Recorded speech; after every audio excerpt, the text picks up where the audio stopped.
Thank you all for listening and watching my videos. Please subscribe and like my channel Master Coolitz. Hoping that you will not skip my ads, it's a big help for me by not skipping it. Thank you so much. Dragon Shadow. The Rise. On his own, Zane Martel faced a daunting challenge. He was up against the combined attack of more than 20 adversaries. The sheer ferocity of his defense sent shivers down the spine of the Catfish Man, who watched in horror. Taking advantage of this brief moment, Zane suddenly shook his sky sword and released a terrifying sword vigor that was attached to the Azure sword energy, striking at the enemy. In a split second, Zane's sky sword blazed with a terrifying vigor. Azure sword energy crackled as it sliced through the air, striking the enemy with devastating precision. Two men standing too close were instantly cut down, their lives snuffed out in an instant. Damn it, kill him! Kill him! The warriors of the Ebonwave Pavilion erupted in fury. Ever since the Ebonwave Pavilion was founded, no one dared to provoke them in such an ignorant manner. No one except Zane Martel. Immediately, a burly man in the advanced level rushed forward. He carried a heavy stone sword on his back and suddenly struck out. A burly man, a formidable figure in the advanced level, charged forward. He wielded a heavy stone sword with a mighty swing, aiming for Zane. Their swords collided with a thunderous crash, but Zane's sky sword, infused with superior vigor, shattered the stone sword into pieces, like glass breaking under pressure. Die now. With a swift thrust, Zane's sword pierced the burly man's heart. The man fell to the ground with a heavy thud, another life taken effortlessly.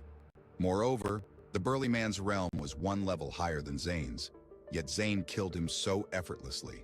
Everyone else sucked in a deep breath. The surrounding fighters gasped, their fear palpable. How could Zane, at a lower realm, defeat someone so powerful? Outrageous. You're courting death. The Catfish Man could no longer stand idly by. With a fierce roar, he charged at Zane, his palm ready to strike. Suddenly, Gabriel Stone appeared in front of Zane in a flash, intercepting the attack with ease. In a swift move, he countered with a powerful slap. With an earth-shattering explosion, the Catfish Man flew out several thousands of meters away, resulting in a long streak of splashes across the Star River's surface. A gigantic water demon in the expert level swam to the surface of the river and swallowed the Catfish Man in one gulp. Then, the water demon dived back into the depths. Everyone else was dumbfounded. How did this random guy kill their most powerful leader so effortlessly? How were they supposed to fight him after their leader was killed? Immediately, the remaining members of the Ebonwave Pavilion gave up fighting Zane and his crew. Instead, they started fleeing for their lives. Even the other 7 sailing ships in the vicinity hurriedly steered away. Desperation took over, and they fled for their lives. Even the other ships in the vicinity hurriedly steered away, leaving Zane and his crew in relative peace. Zane approached an iron cage holding his father, Ezekiel Martel. He crouched before the cage, his heart pounding in his chest. With immense strength, he tore the bars apart and grabbed his father, shaking him desperately. Father, wake up. I am Zane. Dad, wake up. Currently, Ezekiel looked like he was in his 50s, with half of his hair turned white. Several healed scars marred his face, a testament to the torture inflicted upon him by the demon god sect and the Ebonwave Pavilion. At a glance, one could tell the immense suffering he had endured. Ezekiel, looking aged and scarred, did not respond. His eyes were vacant, unrecognizing. Zane frowned, worry etched on his face. The sight of his father's condition tore at his heart, the weight of the years of suffering visible in every line etched on Ezekiel's face. Let's return to the Divine Hawk camp in the Meadow Continent. My father needs help. We'll find the medicinal pills to aid his recovery. At the mention of the Meadow Continent, the other prisoners' expressions changed. A man and a woman stared at Zane with a mix of horror and hope. Their eyes widened, and they clutched the iron bars of their own cages. What did you say? Are you from the Meadow Continent? Startled, Zane decided to free them. He could not leave them to the mercy of the water demons that lurked beneath the surface of the Star River. The thought of abandoning them was unbearable. Yes, we are from the Divine Hawk camp. The prisoners' emotions surged. Tears welled up in their eyes. Relief and disbelief mingled on their faces, as if they had been granted a reprieve from a death sentence. Kang, no. Is General Samuel Blake doing fine? How is he doing? Can you protect the Meadow Continent? Zane was taken aback. How did they know Samuel Blake? He asked for their names, suspecting something incredible. Seniors, may I ask your names? I'm Tanix Martell. I'm Lauren Martell. Zane's eyes widened. These were two of the 6 great generals of the Northern Demon Country, presumed missing for years.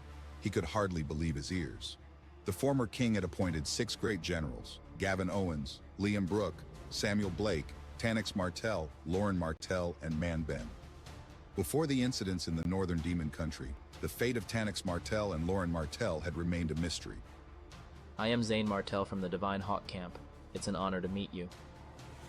Greetings, seniors. Hearing Zane's origins, the 2 prisoners were ecstatic. Their eyes lit up with renewed hope. What about Samuel Blake? How is he? General Samuel Blake is fine. Gavin Owens and General Liam Brooke have also returned. We even found Princess Bo Thompson. They're planning to restore the Northern Demon Country. Tanix Martell laughed heartily, tears streaming down Lauren Martell's face. The news was like a lifeline, pulling them back from the brink of despair. Let me free you. We'll return to the Meadow Continent together. Zane stepped forward, his hands gripping the iron bars of their cage. He strained, muscles bulging, but found his strength ineffective. How could this be?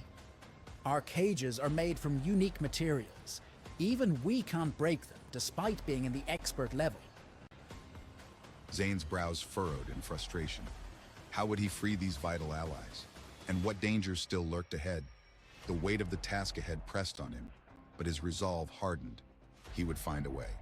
He had to. As Zane struggled, questions swirled in his mind. What secret material held them captive? How could they escape? And what new threats awaited in the Meadow Continent?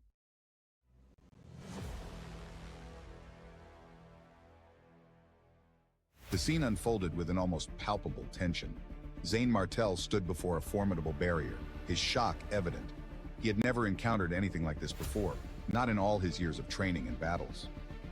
Even the strength of the expert level could be suppressed. What kind of material could have such an effect? His mind raced, trying to comprehend the nature of this impenetrable barrier.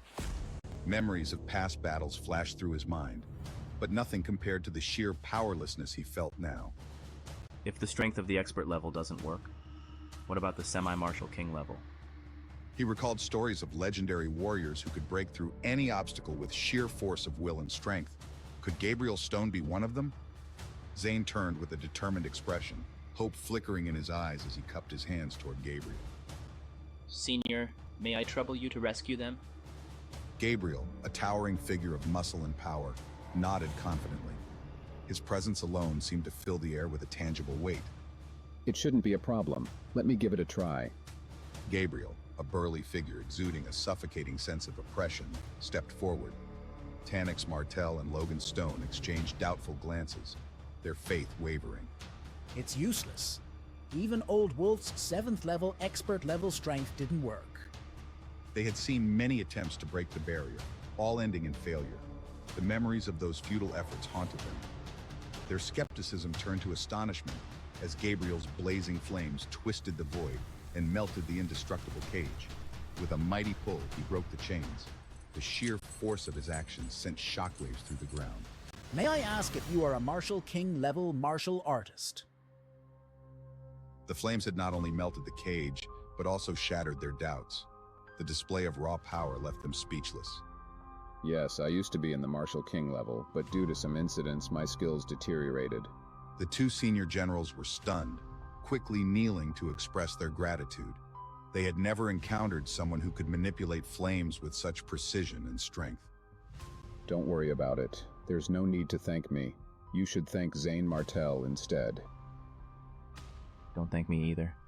Tanix and Logan smiled, the tension easing. For the first time in what felt like ages, they felt a glimmer of hope. Since we're all safe now, we have to leave this place as soon as possible. Otherwise, once the people from the Demon God sect arrive, it'll be unimaginable. The urgency in Tanix's voice was unmistakable. They had narrowly escaped death, but the threat was far from over. Demon God sect? Why would they come to the Glimmer Continent? The name alone sent chills down their spines. The Demon God sect was known for their ruthlessness and power. Tanix explained that the prisoners were to be handed over to the Demon God sect at a location not too far away. Delaying any longer could cause suspicion and bring their wrath upon them. Okay, let's not delay it any longer. Let's go. Zane carried Ezekiel Martel on his back, ready to escape. The weight of responsibility bore down on him, but he knew they had no other choice. Suddenly, a loud sound erupted, 4 dazzling rays of light sweeping across the void. 4 masters of the expert level emerged, their leader exuding an aura so powerful it stunned Zane. The ground trembled under their presence, and the air grew thick with tension. Could he be in the Martial King level? The very notion sent chills down Zane's spine. The Martial King level was a realm of almost unimaginable power, a pinnacle that few ever reached. Semi-Martial King level. Gabriel's expression turned heavy. He hadn't expected to meet someone from the semi-Martial King level. The realization that they were up against such formidable opponents weighed heavily on his mind. Orion Slade and Leonard Hunter, you two have finally shown up. The names echoed in Zane's mind. Orion Slade, sect master of the Demon God sect, a name that struck fear into the hearts of even the bravest warriors. Leonard Hunter, his adopted son, was equally feared. Known as the head of the 7 Talents of Northern Demon Country, a group of unparalleled fighters. Do you all think you'll be able to escape today? Since I'm here now, you will die today. Orion's sharp gaze landed on Zane, and it felt as though a predator had marked its prey. Put Ezekiel down, you little brat. How dare you touch the key to the relic of Marshal Royal? His voice was filled with contempt and lethal intent. A terrifying vortex charged toward Zane at an incredible speed, faster than any attack he had ever encountered. Oh no.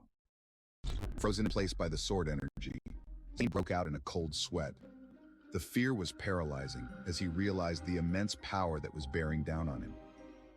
Is this the strength of a semi-Martial King level? How could it be so terrifying? The vortex seemed unstoppable, a force of nature aimed directly at him. Gabriel, with swift reflexes, blocked the vortex with his palm, looking up coldly. Did you get my permission to kill in front of me? Gabriel's defiance was a beacon of hope amidst the overwhelming danger.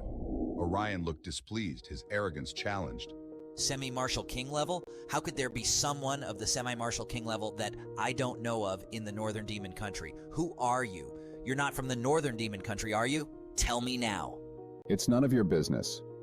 Gabriel's mocking tone only served to infuriate Orion further. His fury was palpable, the air around him seeming to crackle with dark energy. How dare you? Kill them and take back the key to my relic of Marshal Royal.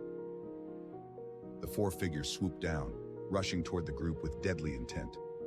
Gabriel charged forward at a frightening speed, engaging Orion in a fierce battle.